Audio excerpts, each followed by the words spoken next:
नमस्कार शेतकरी मित्रांनो, आज 16 फेब्रुवारी शुक्रवार आपण पाहत आहात शेती संबंधित आणि राजकीय घडामोडीच्या ताज्या बातम्याचा वेगवान आढावा. ठळक बातम्या. आताची धक्कादायक बातमी. गरिबांना मिळणाऱ्या स्वस्त धान्यावर 1 लाखाहून अधिक शासकीय कर्मचाऱ्यांनी मारला डल्ला.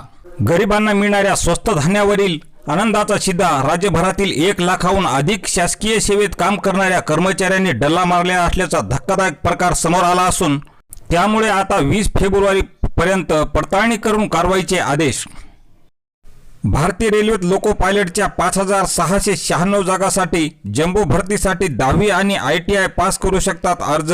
शेवटची तारीख आहे 19 फेब्रुवारी.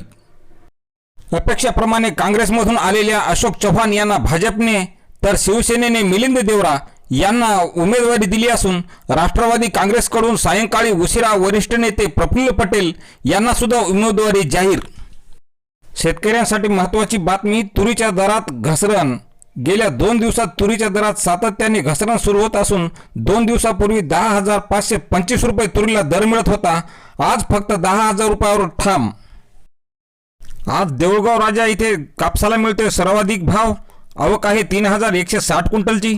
कमीत कमी दर मिळाला 6,600 रुपये. जास्तीत जास्त दर मिळाला 7,500 रुपये तर सर्वसाधारण दर मिळाला 7,300 रुपये. कापूस भाव वाढण्याची शक्यता. लसणाच्या दरात मोठी वाढ. प्रति किलो लसणासाठी मोजावे लागतात 600 रुपये. सध्या लसूण उत्पादक शेतकऱ्यांसाठी सुगीचे दिवस आलेत, कारण लसणाच्या दरात मोठी वाढ झाल्याचे पाहायला मिळत असून याचा शेतकऱ्यांना चांगला फायदा होत असून मात्र दुसरीकडे सर्वसामान्यांच्या खिशाला ताण पडत आहे. देशातील बहुतांश बाजारपेठेमध्ये आज लसूण 600 रुपये प्रति किलोने विकतोय.